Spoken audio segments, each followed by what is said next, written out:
Zaman dulu Gus Dur tuh gojek soal agama itu biasa gitu loh. Sekarang coba apa-apa dianggap penistaan, apa-apa disalah-salahkan. Orang Islam tidak boleh menanam pohon cemara. Kenapa? Karena cemara itu lambang Natal. Ya Allah, sejak kapan pohon itu punya agama? Anda tahu kenapa cemara itu dijadikan lambang orang Natalan? Karena di musim gugur dan di musim dingin di Eropa, pohon yang mampu bertahan itu pohon cemara. Maka dijadikan lambang Natal. Kenapa orang Islam nggak boleh nanam pohon cemara? Dengan pohon palem kita nggak suka. Kenapa? Katanya Paskah. Wong dolanmu kurang adoh, kancamu kurang oke, turumu kurang bengi, kopimu kurang kental.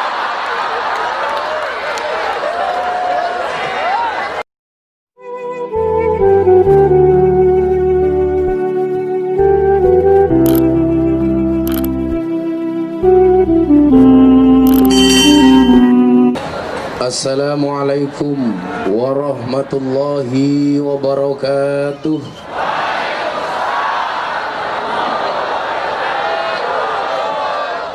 Alhamdulillahi rabbil alamin. Hamdan kasiran tayyiban mubarakan fih ala kulli hal. Wa na'udzu billahi min ahwali ahli dhalal.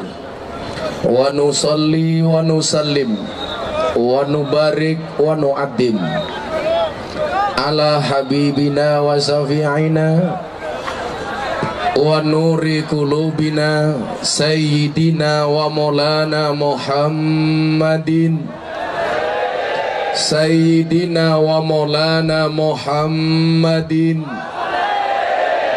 asliyil jamal wa manba'il kamal wa mustauda'il jalal wa ala alihi wa sahbihi bil ghudwi wal asal.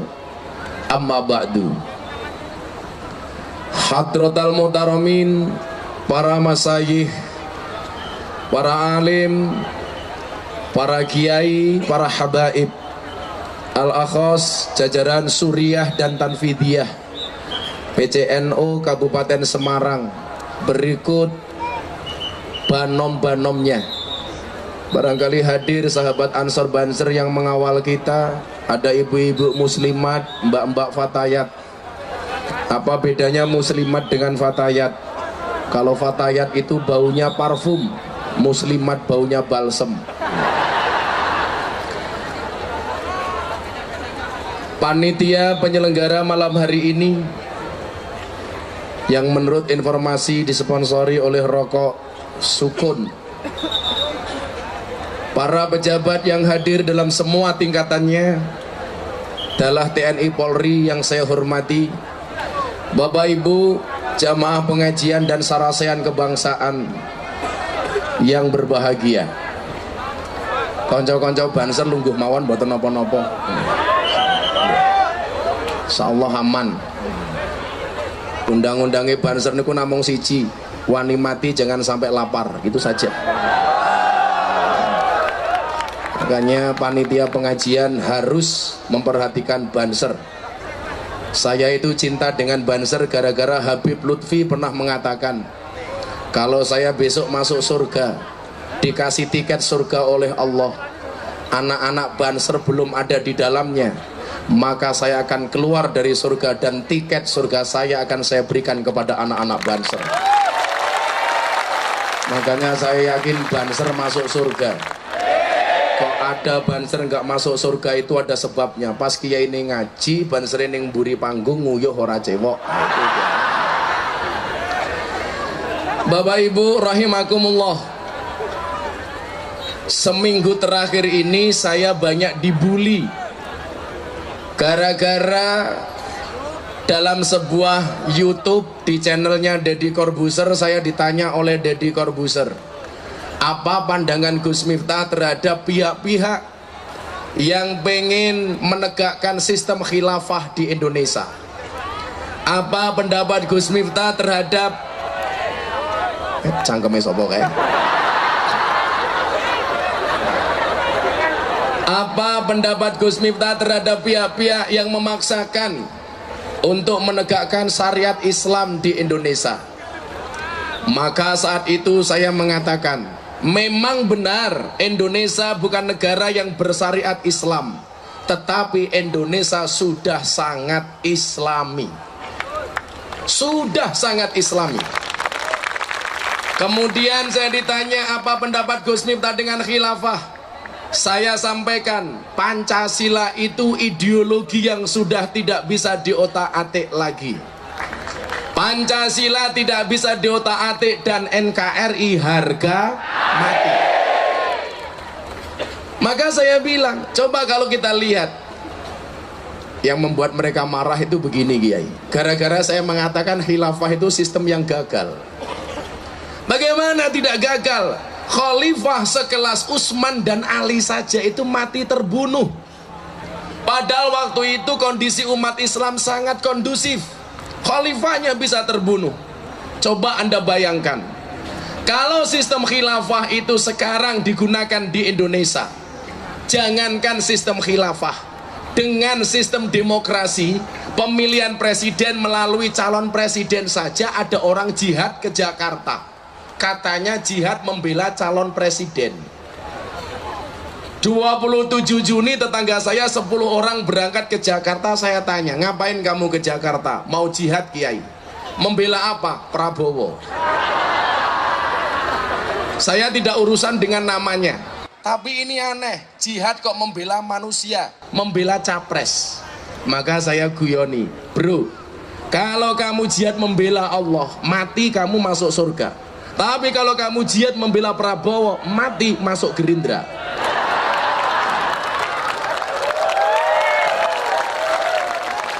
Maka Bapak Ibu yang saya muliakan, gara-gara YouTubean saya ini dengan Deddy Corbuzier, saya dibully.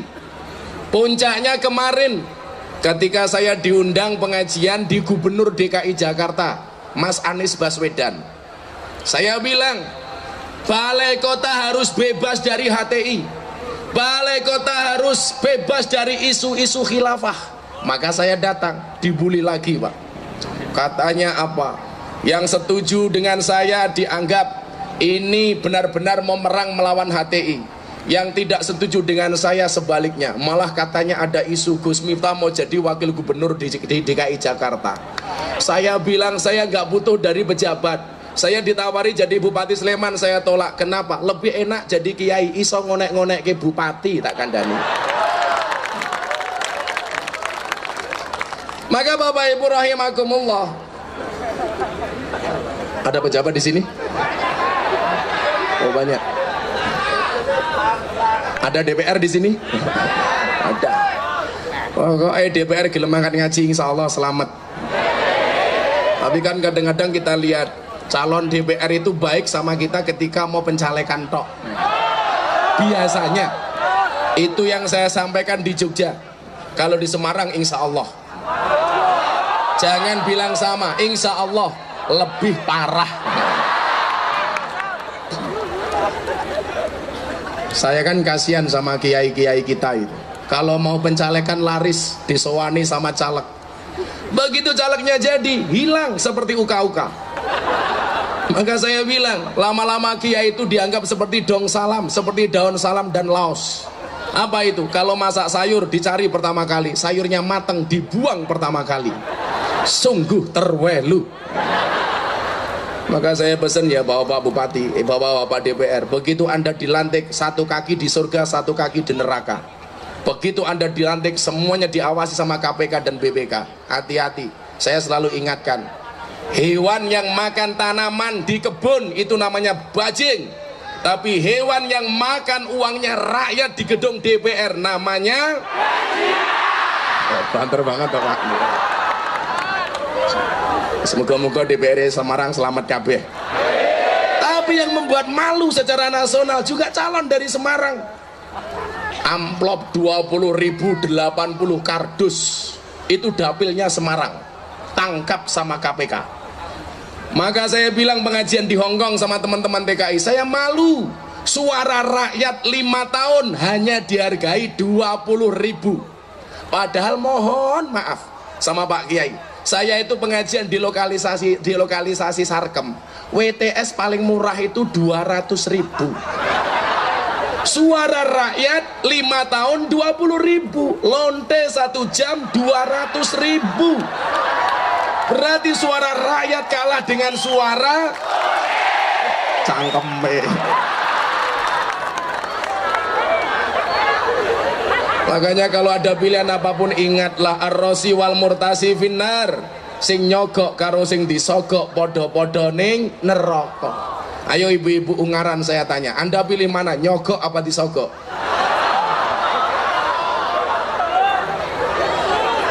Maka Bapak Ibu rahimakumullah, ini tugas berat DPR, tugas berat pemerintah. Saya katakan begini, saya diundang sama Bareskrim Mabes Polri, saya bilang, kalau isunya itu hanya sekedar bela capres, Pak, itu 27 Juni begitu diketok sama MK selesai. Tapi kalau punya tujuan lain, terutama soal isme yang dibawa oleh HTI ini, mohon maaf, ini belum akan selesai.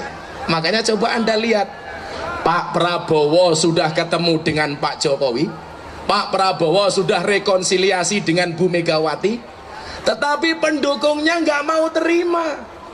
Mereka nggak mau ada rekonsiliasi. Mereka tidak mau ada orang akur, ada orang rukun. Bahkan dikatakan pengkhianat. Bahkan Pak Prabowo dikatakan pelacur politik. Ada lagi orang yang mengatakan saya Gus Telek.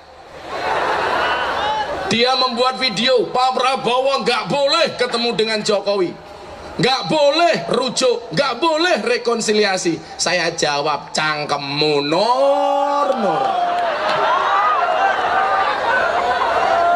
Ini orang aneh.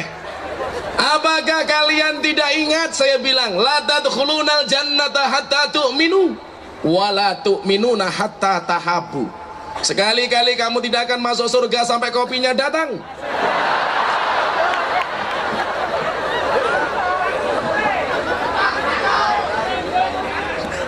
Wonge langsung minggat ratawake. Ini monggo Gus ngono. Ratawake. Kopi. Ya Allah encere.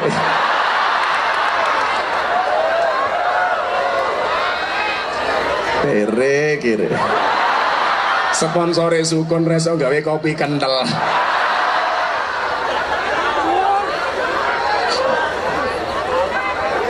Akankah kita tidak ingat, la tadkhulunal jannata hatta tu'minu, sekali-kali kamu tidak akan masuk surga sehingga kamu beriman, kata Rasulullah.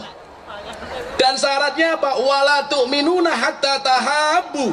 Dan sekali-kali kamu tidak bisa dikatakan beriman sehingga kamu punya rasa mahabbah, cinta dan kasih sayang. Saya Pak, live di beberapa tempat saya bilang, bulan puasa saya sudah teriak-teriak, yuk kapan Pak Jokowi ketemu dengan Pak Prabowo. Begitu ketemu banyak orang gak suka, kan aneh. Coba Anda lihat pemandangan yang luar biasa. Pak Jokowi ketemu Prabowo, cipika-cipiki, muah, tanpa cipokan, lanang sih. Ngopi bareng, duduk bareng di gerbong kereta. Piye kabare Jok? Apik wo. Selamat Pak Jokowi, Anda jadi presiden lagi, saya support penuh. Silahkan Anda bekerja. Pak Jokowi jawab, terima kasih wo. Kamu nggak usah susah, kamu nggak kalah kok, cuman juara 2. Kan keren. Ini pemandangan yang menyejukkan. Silah itu artinya nyambung, rohmi itu artinya kasih sayang. Begitu adanya silaturahmi, nyambung kasih sayang, nyambung katresnan. Apa janji Allah? Dipanjangkan umurnya, dimudahkan rizkinya, dimudahkan urusannya. Amin Allahumma amin. Ini sudah akur. Kok ada orang gak seneng? Kan aneh. Ada orang rukun kok dibully. Pertanyaannya, berarti selama mereka bermusuhan, selama mereka berbeda pandangan politik, ada pihak-pihak yang diuntungkan. Maka saya bilang Bapak Ibu, Wali Songo itu terkenal hebatnya, Wali Songo itu terkenal saktinya, Wali Songo itu terkenal alimnya. Tapi kalau punya hajat mereka bersatu jadi satu. Contohnya apa? Membangun Masjid Demak.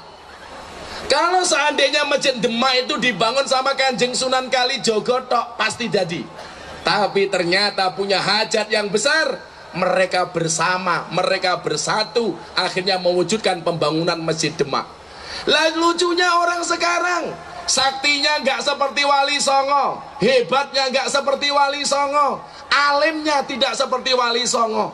Kok karepe apa-apa dewe-dewe. Ini orang kekendelen. Maka saya bilang kemarin matur sama Pak Kiai Ma'ruf, Pak Kiai, Abah, saya itu senang orang NU itu kalau punya musuh itu kompak. Tapi kalau nggak ada musuh biasanya musuhan dewe-dewe. Sing salah sopo guru TK. Gara-gara setiap ada masuk TK, anak-anak masuk TK diajari lagu, judulnya apa? Balonku ada 5, rupa-rupa warnanya, hijau, kuning, kelabu, merah, muda, dan biru. Meletus balon hijau. Dor. Pertanyaan saya, kenapa yang meletus balon hijau? Padahal hijau itu warna NU. Maka orang NU itu kadang-kadang disuruh akur susah. Soalnya apa? Balone meledos. Maka Bapak Ibu rahimakumullah, ini tugas besar bangsa Indonesia ke depan. Kalau cah desa ana drone ndangak, yo ngalah. Desa ana drone ngene iki lho.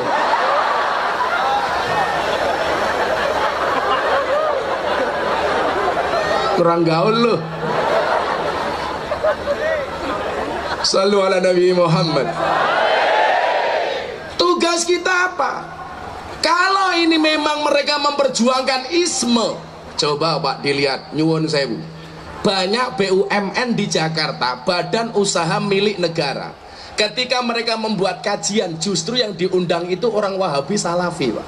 Mereka para pengusung khilafah, makan uangnya negara untuk menjelek-jelekkan negara. Di Boyolali itu ada pegawai negeri sipil melarang anak didiknya untuk hormat merah putih.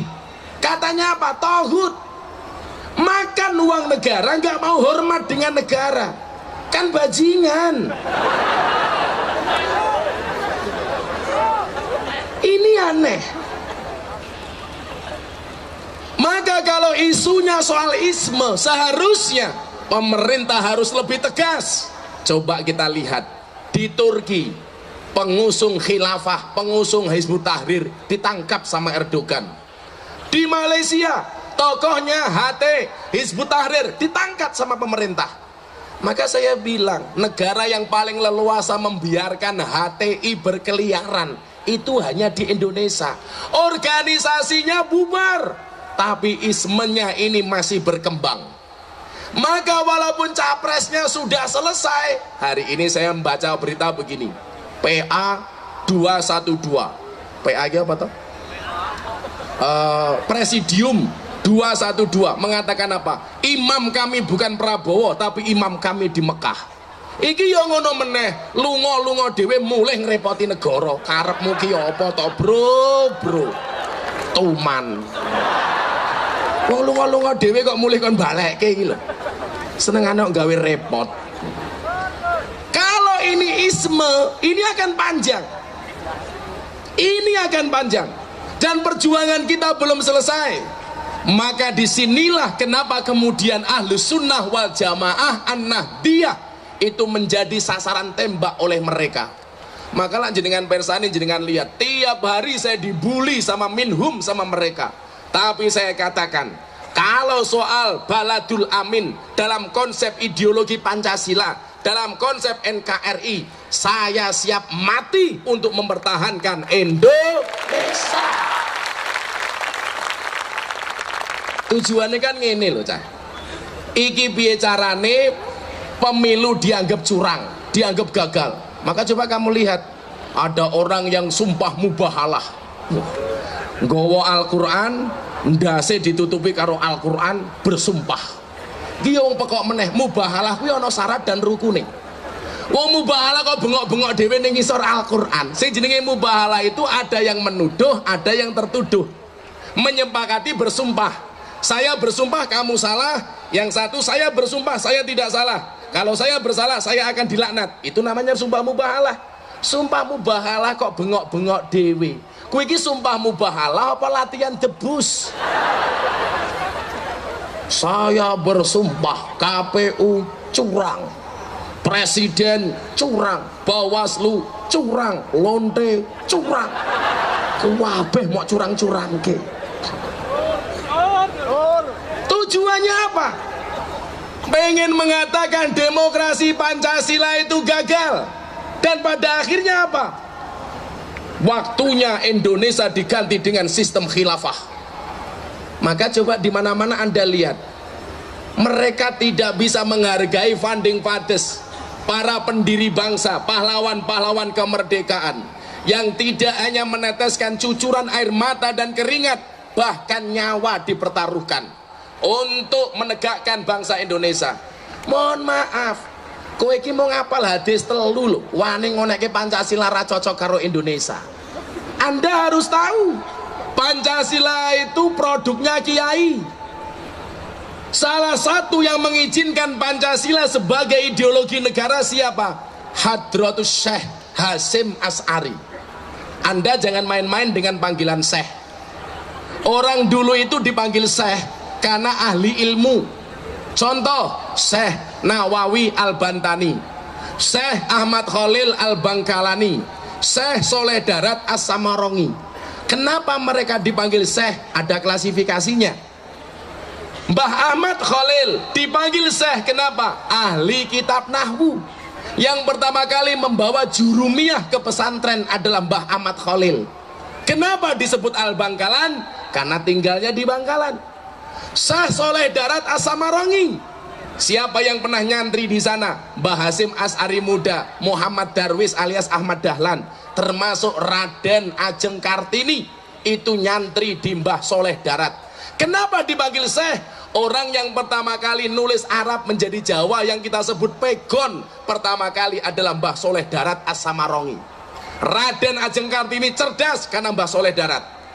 Coba kalau Anda cinta dengan Raden Ajeng Kartini, siapa nama asli Raden Ajeng Kartini? Nama aslinya adalah Harum, Putri Indonesia. Lak pekok kabeh toh.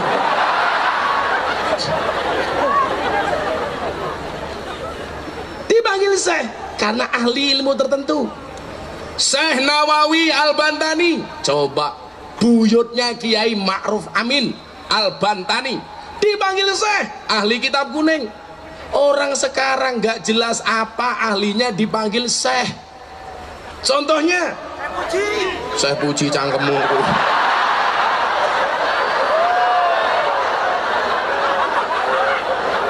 Kok yo ngerti ya bocah kuwi.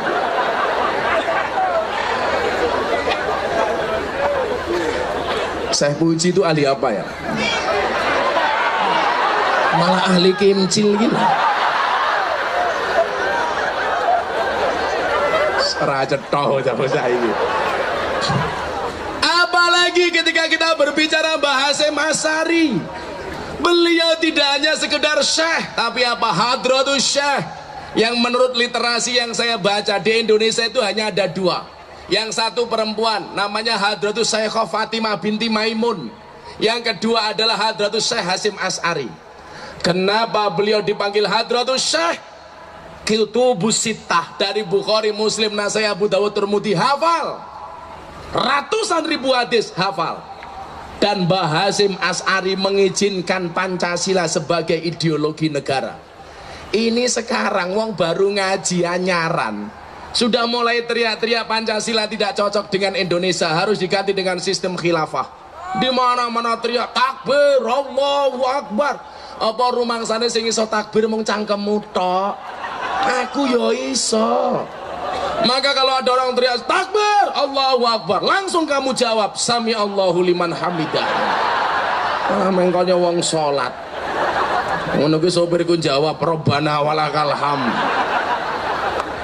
Pak Kiai, kula matur nggih, salah satu alasan Mas Deddy Corbuzier itu masuk Islam Gara-gara apa? Bulan Ramadan kemarin saya YouTubean di sana. Dia tanya saya soal iman. Gus, iman menurut orang Islam itu apa sih? Kaitannya kalau takbir gimana? Iman menurut orang Islam itu apa sih? Saya kenal dengan Deddy Corbuzier itu baru 8 bulan. Gara-gara video solawatan saya bersama mbak-mbak karaoke di Bali, mbak-mbak LC, kalau di Pantura namanya PK, apal ya, tamu langganan, PK ini pemandu karaoke. Kalau di Bandungan namanya PL, pemilih lagu. Kalau di Pantura bagian sana namanya Purel, perempuan rela diusel-usel. Mereka bekerjanya di puskesmas, pusat kesenangan mas-mas. Pekerjaan mereka mewarnai kehidupan rumah tangga orang lain.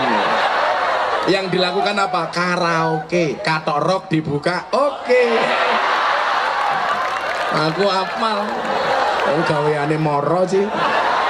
Saya besok atas, saya kemarin bilang sama Mas Anies Baswedan, mohon izin Pak Gubernur, saya mulai tanggal 8 Agustus akan mulai pengajian di dunia malam di Jakarta.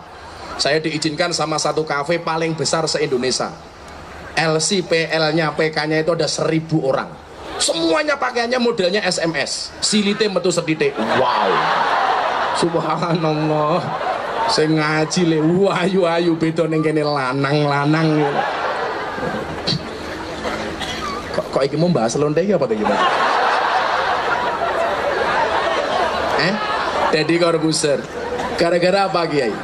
Gus, saya pengen tahu iman itu apa? Ini seminggu sebelum Idul Fitri. Saya YouTubean bareng sama dia.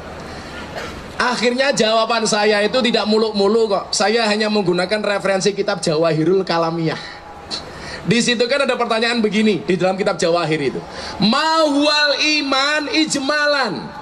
Iman secara global itu apa sih? Gitu loh. Dijawab di situ.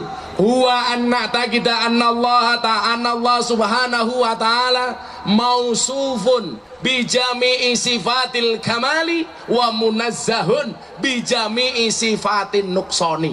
Saya bilang sama Dedi, bro, iman itu apa? Anak takida, meyakini Allah subhanahu wa ta'ala, bahwa sesungguhnya Allah subhanahu wa ta'ala mausufun, disifati bijami'i sifatil kamali, dengan semua sifat kesempurnaan, wa munazzahun, dan dibersihkan min jami'i sifatin nukson, dari semua sifat kekurangan. Akhirnya dia tanya begini, Kiai, berarti Allah itu sempurna? Iya. Islam itu sempurna? Iya. Pertanyaan dia apa? Kalau memang Islam itu sempurna, kenapa ada organisasi yang mengatakan membela Islam? Ini pertanyaan Dedi. Anak ini kan super cerdas, Pak. Karena cerdasnya dia sampai rambut nggak berani tumbuh di kepalanya. Coba. Kemudian dia bertanya sama saya begini, Gus Miftah, gimana pendapatmu tentang organisasi itu? Saya secara pribadi mengatakan Islam itu nggak butuh dibela. Kalau ada orang membela Islam, berarti seolah-olah dia lebih hebat daripada Islam. Kalau dia membela Allah, berarti seolah-olah dia lebih hebat daripada Allah. Lah kowe iki sapa? Nyalonke presiden ra iso kok mbela Islam. Cangkemmu. Pertanyaan dia itu apa, Pak? Begini tanya sama saya, Gus, takbir itu sebenarnya fungsinya apa toh? Lah kenapa emangnya, bro? Apakah benar takbir itu fungsinya untuk menutup rumah makan? Lah kowe kok takon ngono? Soalnya di Tasikmalaya itu ada bulan Ramadan teriak-teriak takbir, Allahu Akbar, tutup rumah makan. Ini kenapa? Karena pemahaman yang salah.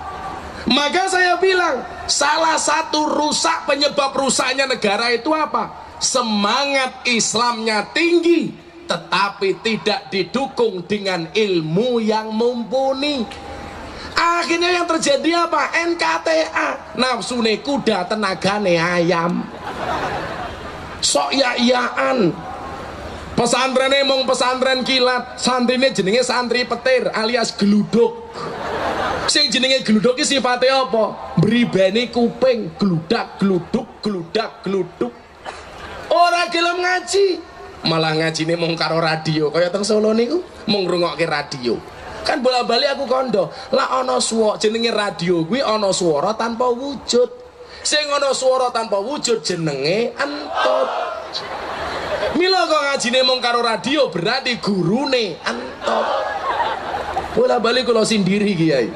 Son sembore semiki masyota udan jero ati ana swaraning ra ana wujute entut jenenge. Ana swara kok ana wujud. Ana swara kok tanpa wujud. Entut tak kandhani. Sing jenenge entut ki sifate ndadekke fitnah. Sing ngentut sapa, sing mambu sapa. Mila kok ngajine karo entut biasane senengane mung salah-salahan. Bid'ahan, kafir-kafiran. Soale entut. Lah gurune entut mondoke ning Dile. Al-Ma'hadus Salafiyah As-Silitiyah.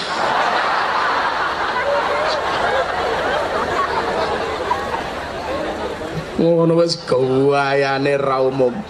Setiap kebijakan NU dikritik. Orang NU terlalu berani, kafir diganti non muslim. Yang ada itu surat Al-Kafirun, bukan surat non muslimun. Yo ngalah. Kok ku yo pekok temen. Gawayane ngritik kebijakan NU. Apakah orang NU itu tidak paham? Kafir itu dari bahasa kafara yukafiru kufron. Ki iki tasrif cara ngendi?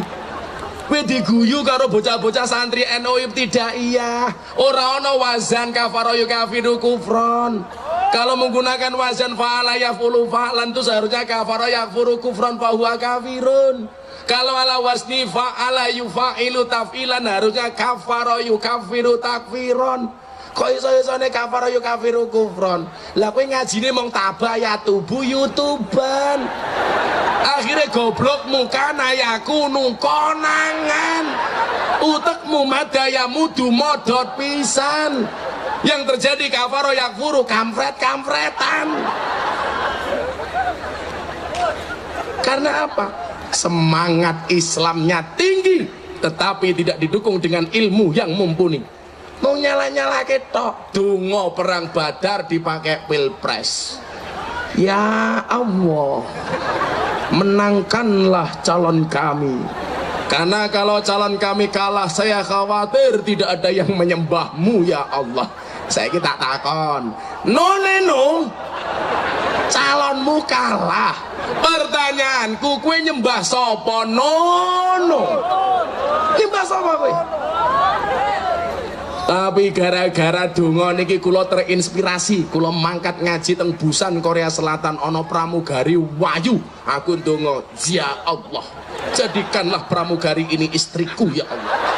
Karena kalau dia tidak saya nikahi, saya khawatir tidak ada yang menikahinya ya Allah. Bojoku krungu cangkemmu, Mbah.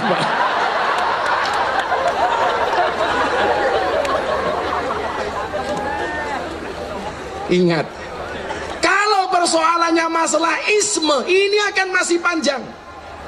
Maka Kiai Ma'ruf jadi presiden, jadi wakil presiden, coba yang nggak terima banyak, sudah tua bangkan macem-macem. Saya ingat betul itu, yang bilang seperti itu ada dua orang. Satu Mahir Tuwailibi, nomor dua Nur Sugiharja. Iki nyuwun sewu, sampai itu Kiai Ma'ruf Amin cuma dibohongi, besok mati diganti Ahok. Saya sowan sama Deddy Corbuzier, Abah, begitu makan malam saya tanya, ada isu katanya kalau Pak Kiai meninggal besok diganti Ahok. Apa jawaban Kiai Ma'ruf? Ya kalau yang meninggal saya, kalau yang meninggal Pak Jokowi, kan saya presiden. Iya, modar kayak aku. Kiai NU dilawan. Ada kejadian lucu Kiai. Begitu saya mengislamkan Mas Dedi, kan saya langsung terbang Jakarta karena saya janjikan dia itu bertemu dengan 3 kiai luar biasa. Yang pertama Pak Kiai Ma'ruf, Pak Kiai Said, sama Abah Lutfi. Ini yang 2 sudah ketemu. Begitu kita landing di Jakarta ketemu Pak Said Agil, kemudian ketemu Kiai Ma'ruf. Begitu masuk halaman Kiai Ma'ruf, pas Pampres telepon saya, Gus, sampaikan kepada Deddy Corbuzier mau diajak sholat maghrib bareng Pak Kiai. Saya bilang sama dia, bro, diajak sholat maghrib. Masya Allah, gundule langsung kemeringat. Kan saya belum diajari, bro. Saya baru masuk Islam 4 jam. Saya bilang, sudah saya praktek, kamu lihat. Pokoknya nanti kamu makmum di belakang Pak Kiai. Apapun yang imam lakukan, kamu ngikut. Saya ajari sholat cuma 3 menit tok, Pak. Gitu, ya bisa. Begitu mau sholat saya ingat Gus Dur. Tahun 2005 saya sowan Gus Dur dapat cerita ini. Gus Dur itu pernah mengislamkan orang Cina. Begitu selesai Islam, Cinanya tanya, bagaimana saya harus sholat? Kamu makmum saja. Caranya, makmum itu mengikuti imam. Apapun yang dilakukan imam, kamu ngikut. Akhirnya Cinanya sholat di belakang imam. Imamnya berdiri, Cinanya ikut berdiri. Imamnya ruko, Cinanya ruko. Imam sujud, Cinanya sujud. Begitu sujud ada masalah, kakinya imam gak bisa ditekuk. Akhirnya mancal ndase Cino. Nah Cinone lak mikir, oh wong sholat kuwi pancal-pancalan. Akhirnya mancal ndas mburine dier. Sing dipancal misuh kurang ajar. Lagi itu rakaat kedua sing dipancal ndase karo Cino, kata Gus Dur. Mikir jarene wong Cina kuwi ra sunat, dirogoh sarunge. Lah Cinone mikir, oh wong sholat kuwi rogo-rogoan. Akhirnya ngerogoh sarungnya imame. Iya. Lah waktu itu saya batin gila sampai Deddy Corbuzier ngerogoh Kiai Ma'ruf lah ya. Mau diari aku. Tapi ternyata kesehatan Kiai Ma'ruf luar biasa. Sholat selesai dalam keadaan tahiyat akhir, beliau masih bisa wiritan 30 menit dan tidak mengeluh. Dari duduk berdiri beliau masih sangat sempurna. Maka kita doakan mudah-mudahan beliau dipanjangkan umurnya oleh Allah Subhanahu wa taala. Maka Bapak Ibu rahimakumullah, kalau ismi ini yang dipertahankan, mohon maaf, saya tidak rela. Ngeri, Pak. Apakah mereka kemudian tidak ingat tahun 1935 kalau nggak salah di Makassar, kiai-kiai NU itu kan sudah membuat kesepakatan bahwa bentuk negara Indonesia itu adalah state nation. Kenapa? Karena memahami bangsa Indonesia ini majemuk. Coba kita lihat apa bedanya Indonesia dengan negara-negara di Eropa. Eropa itu bangsanya cuma satu, namanya bangsa Eropa, tapi ditegakkan oleh banyak negara. Ada Inggris, Spanyol, Italia, Belanda, Jerman, Portugal. Satu bangsa disengkuyung oleh banyak negara. Sementara Indonesia itu sebaliknya, banyak bangsa hanya ditopang satu negara. Ada Jawa, Sunda, Bugis, Batak, Bali, dan lain sebagainya. Jangan ngomong luar Jawa wis. Sak pulau Jawa wis lho sukune macem-macem. Banyuwangi paling ujung timur ada suku namanya Osing. Podo-podo Jawa nih. Masuk ke Surabaya bahasanya agak kasar. Diancuk. Surabaya, contoh. Kalau contoh nggak apa-apa. Kalau Gus Miftah ngomongnya dancuk fasih karena saya tahu tajwid. Jadi panjang pendeknya pas. Bahasa Jawa ala Surabaya. Begitu ke barat dikit, ada Solo, Yogyakarta, bahasanya halus seperti saya. Kayak ngene cangkeme halus sing kasar kayak ngopo iki. Begitu ke barat lagi, muncul Banyumasan, Purwokerto, Cilacap, Tegal, bahasanya blekutuk.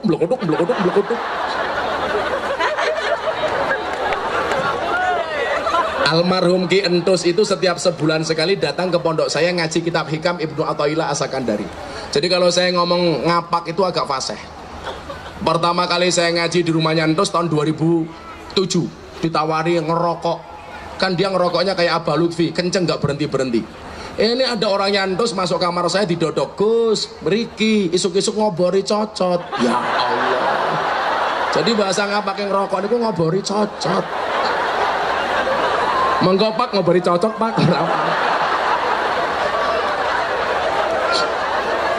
Cangkeme itu.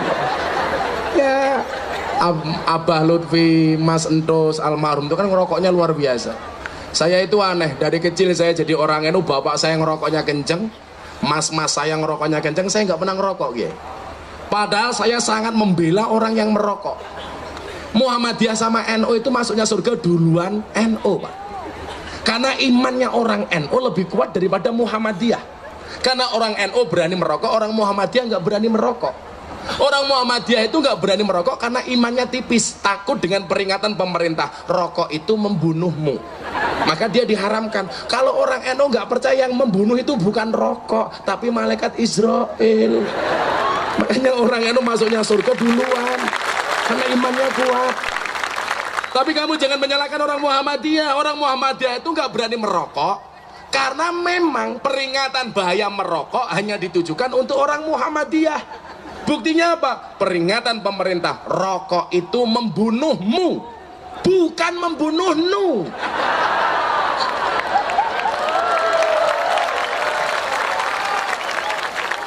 Membunuhmu, Hammadiyah.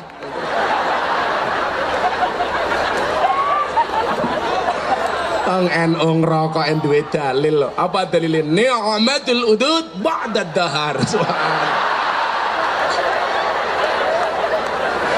Kalau cara santri terus kayak gini, ni'matul udud ba'da dahar wa ni'matud dahar ba'da dukhul.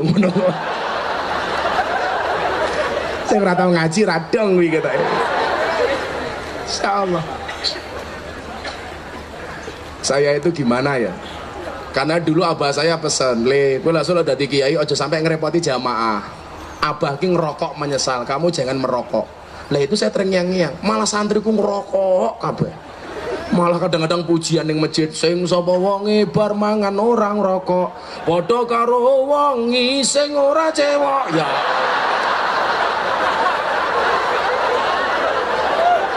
cangkeme itu.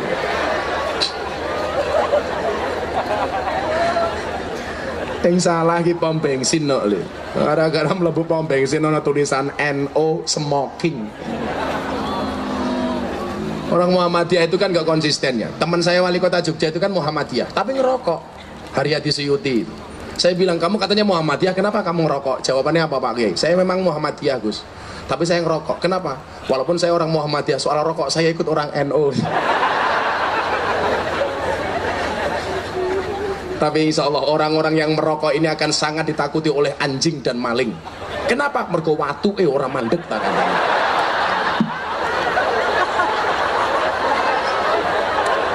Masuk wae kok.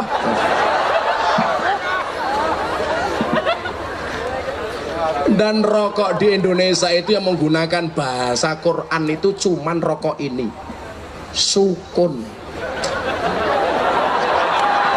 Tambahi.